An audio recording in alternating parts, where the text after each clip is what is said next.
Hello hi everyone, this is Rajesh Sajwani और आज की वीडियो में मैं आपसे बात करने वाला हूं मल्टीपल जॉब ऑफ़र की। जी हां, how to handle multiple job offers. अगर आपके पास मल्टीपल जॉब ऑफ़र हैं तो आप कैसे अपने लिए एक बेस्ट ऑफ़र सेलेक्ट कर सकते हो। ऐसे कौन से पैरामीटर्स हैं जिनके बेसिस पे, जिनको कंपेयर करके आप अपने लिए एक बेस्ट ऑफ़र जो है सेलेक्ट कर सकते हो, देखेंगे इस वीडियो में। सारी बातें करने वाला हूँ।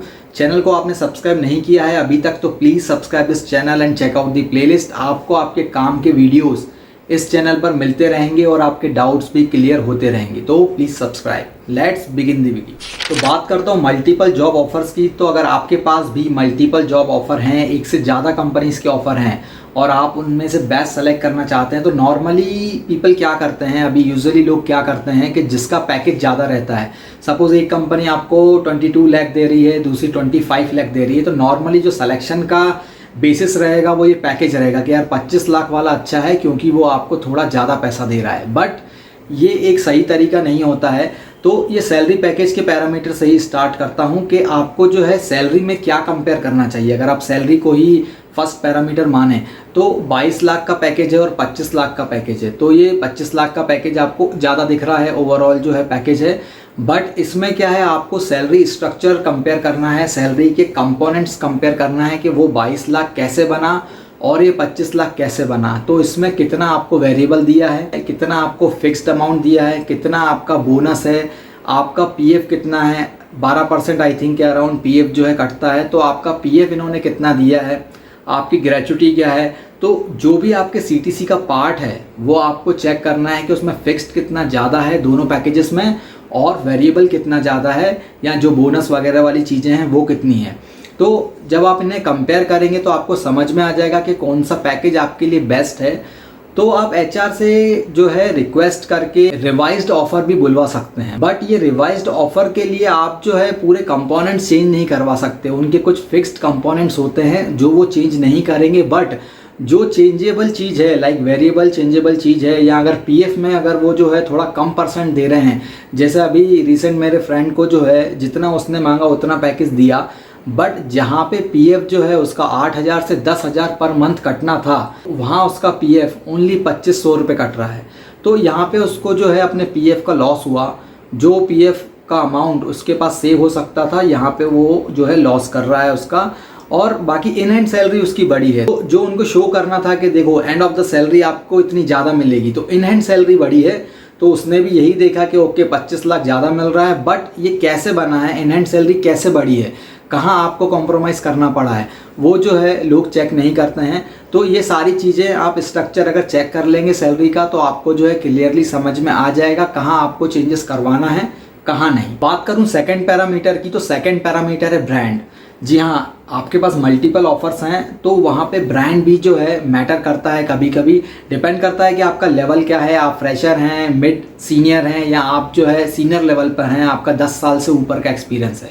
तो फ्रेशर लेवल के लिए आई थिंक, और जो टॉप सीनियर्स हैं उनके लिए ब्रांड इतना मैटर नहीं करता है। राइट, क्यों मैटर नहीं करता है? जैसे फ्रेशर के लिए तो नहीं करना चाहिए क्योंकि उसे अभी जो है करियर स्टार्ट करना है, उसके लिए कोई ब्रांड जैसी कोई चीज़ नहीं है। उसे करियर स्टार्ट करना है, उसे लर्निंग करनी है, तो जहाँ उसे लर्निंग मिले, जहाँ अच्छी टेक्नोलॉजी मिले, वही उसके लिए बेस्ट ब्रांड है, वो वहाँ से स्टार्ट करेगा। और जो 10-12 साल के ऊपर हैं तो वो इतने जो है टाइम में, इतने एक्सपीरियंस में जो है उन्होंने स्टार्टअप में भी काम किया होगा, मिड कंपनी में भी किया होगा, टॉप लेवल में भी किया होगा, तो उन्हें ऑलमोस्ट जो है उन्होंने सारे फ्लेवर देख लिए होते हैं। तो इसके बाद उनको जो है दूसरी प्रायोरिटीज़ हो जाती है उनकी, उनको ब्रांड से इतना ज़्यादा मैटर नहीं करता, फिर वो फैसिलिटीज़ देखते हैं। और जो मिड लेवल का आदमी है तो वहाँ पे थोड़ा बहुत ब्रांड मैटर करता है, क्योंकि वो अभी हो सकता है कि स्टार्टअप से आया हो तो उसने प्रोसेस नहीं देखी है, तो स्टार्टअप से छोटी कंपनी से आए हो तो वहाँ पर काम अच्छा होता है, बट इतनी प्रोसेस फॉलो नहीं होती जितनी जो है आपके जाइंट कंपनी में, बिग एमएनसीज में होती हैं। तो ये दोनों तरह के फ्लेवर जो हैं उनको देखना ज़रूरी रहता है। तो इसलिए वहाँ पे कहीं ना कहीं ब्रांड मैटर कर जाता है। प्लस फैसिलिटीज़ में भी जो है ब्रांड मैटर करता है कि आपको कौन सी कंपनी कितनी फैसिलिटी प्रोवाइड कर रही है, इन टर्म्स ऑफ जो है आपका लाइफ इंश्योरेंस है, हेल्थ इंश्योरेंस है, या अदर जितने भी चीज़ें रहती हैं, फूड कूपन्स हैं, तो क्या क्या कौन सी कंपनी आपको दे रही है ये भी आप कंपेयर कर सकते हैं। तो ब्रांड भी है इसमें मैटर करता है। और ब्रांड का सीधा कनेक्शन, जो मेरा थर्ड पैरामीटर है जॉब सिक्योरिटी, उससे भी ब्रांड कनेक्टेड है। जॉब सिक्योरिटी कैसे? जो आपकी बिग कंपनीज रहेंगी उनमें जॉब सिक्योरिटी थोड़ी ज़्यादा रहेगी कंपेयर टू स्मॉल और मिड लेवल कंपनीज़ के।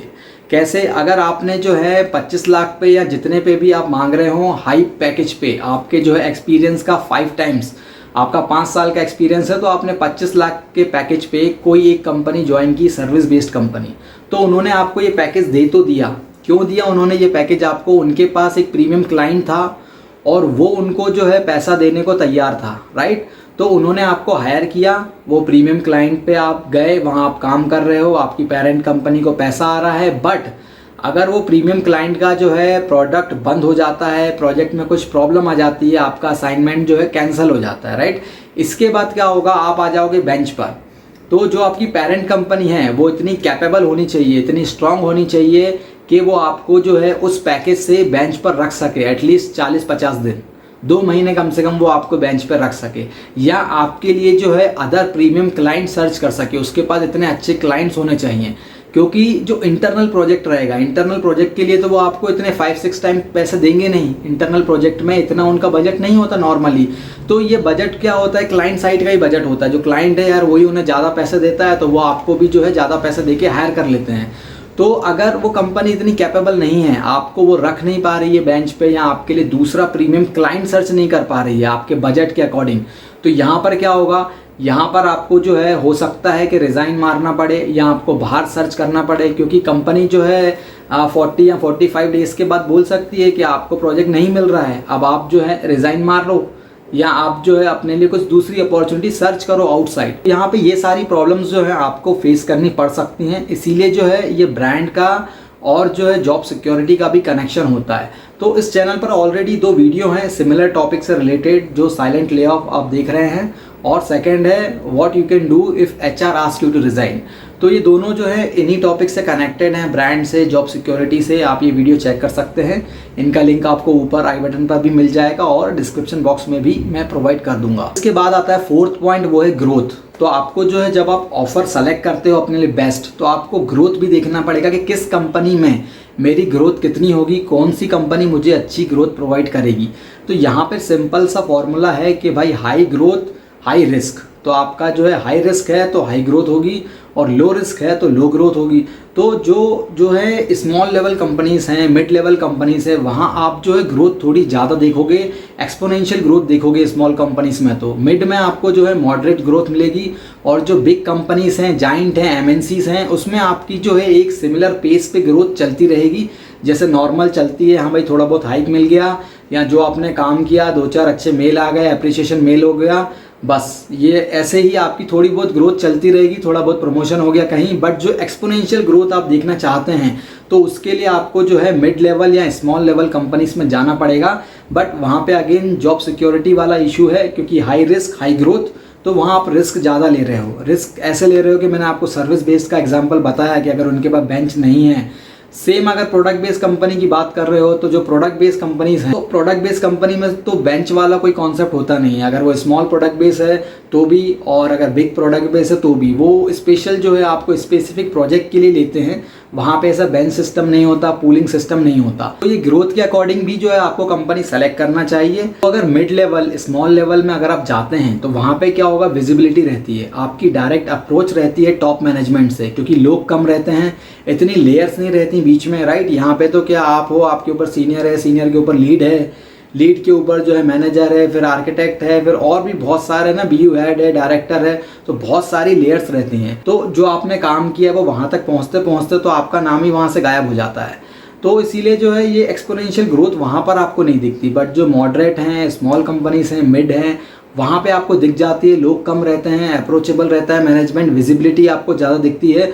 बट ये आप सेलेक्ट कर सकते हैं जब आप थोड़ा रिस्क लेने के लिए रेडी हों, आपको पता हो कि जो है अगर ऐसा कुछ फ्यूचर में सिचुएशन आ भी गई, प्रोजेक्ट से रिलेटेड कुछ ख़राब हो गया या उनको ले ऑफ स्टार्ट हुआ, तो मेरे को कोई टेंशन नहीं रहेगी। नहीं तो आप जो है safe side big service based company में जो है आपको ज़्यादा अपॉर्चुनिटीज़ मिलेंगी। वहाँ पे उनके पास बहुत सारे क्लाइंट रहते हैं, बेंच रहती है, और इजीली आपको जो है दूसरा प्रोजेक्ट मिल सकता है। इसके बाद बात करता हूँ 5th पॉइंट की, वो है टेक्नोलॉजी। तो टेक्नोलॉजी भी जो है आपको कौन सी टेक्नोलॉजी प्रोवाइड कर रहा है। अगर आप फ्रेशर हैं तो आपको ये देखना है कि आपकी हायरिंग जो है वो पूल हायरिंग है या एक स्पेसिफिक प्रोजेक्ट के लिए हुई है। पूल हायरिंग है तो आपको पता नहीं रहेगा कि आपको कौन सी टेक्नोलॉजी मिलेगी, और जो है स्पेसिफिक प्रोजेक्ट के लिए हायरिंग है, तो ये आप पूछ सकते हैं एचआर से फाइनल राउंड में। जब वो पूछते हैं कि do you have any question, तो आप पूछ सकते हैं कि ये हायरिंग जो है ये पूल लेवल की हायरिंग है या मुझे किसी स्पेसिफिक प्रोजेक्ट के लिए सेलेक्ट किया जा रहा है, और अगर किया जा रहा है तो कौन सी टेक्नोलॉजी पर मुझे काम करने को मिलेगा। और अगर आप थोड़े एक्सपीरियंस है तो ऑलरेडी आपकी जो टेक्नोलॉजी है उस पर ही आप जॉब सर्च कर रहे होंगे और आपको वही टेक्नोलॉजी पे काम करने को मिलेगा। अगर आप टेक्नोलॉजी स्विच कर रहे हैं तो भी आप पूछ सकते हैं उनसे कि मुझे इस टेक्नोलॉजी पर काम चाहिए, मैं इसमें अपॉर्चुनिटी ढूंढ रहा हूँ। तो ये सारी चीज़ें आप जो है क्लियर कर सकते हैं और इसके बेस पे भी आप डिसाइड कर सकते हैं। ये भी एक पैरामीटर है टेक्नोलॉजी का जो आगे चल के आपको जो है अलग ग्रोथ देने वाला है। तो ये भी आप डिसाइड कर सकते हैं कि मेरे को ओके जो है डेवलपमेंट में ही जाना है या मेरे को क्यूए बनना है, मेरे को बीए बनना है। तो जहां आपको ये अपॉर्चुनिटी मिले तो वो ऑफर को आप जो है सेलेक्ट कर सकते हैं। इसके बाद आता है लास्ट बट नॉट लीस्ट, ये है लोकेशन। तो लोकेशन भी एक पैरामीटर है जिसको आप कंसीडर कर सकते हैं ऑफर सेलेक्ट करते टाइम, बट ये इतना मैटर नहीं करता। अगर आपके ऊपर के जो पैरामीटर्स हैं मैंने बताए तो वो अगर सारे आपके फुलफिल हो रहे हैं तो ये लोकेशन इतना मैटर नहीं करता। लोकेशन मैटर करता है कि आप मैरिड हो, अनमैरिड हो, किड्स हैं, क्या वाइफ वर्किंग है, तो इन सब चीज़ों पर लोकेशन मैटर करती है। अगर आप बैचलर हैं तो आई डोंट थिंक कि लोकेशन इतना मैटर करेगी, आप कहीं भी जो है जा सकते हैं, आपको सिंगल जाना है। बट अगर आपके साथ फैमिली है तो यहाँ पे लोकेशन मैटर करती है कि आपको जो है वो ऑफ़र, अगर लोकेशन दूर है तो हो सकता है वो ऑफ़र आप सेलेक्ट ना करें। यहाँ लोकेशन के बेसिस पर भी जो है आप ऑफ़र डिसाइड कर सकते हैं कि आपको रिलोकेट होना है या नहीं होना है। तो ये कुछ पॉइंट्स हैं जिसकी मदद से आप जो है अपने लिए एक बेस्ट ऑफ़र सेलेक्ट कर सकते हैं।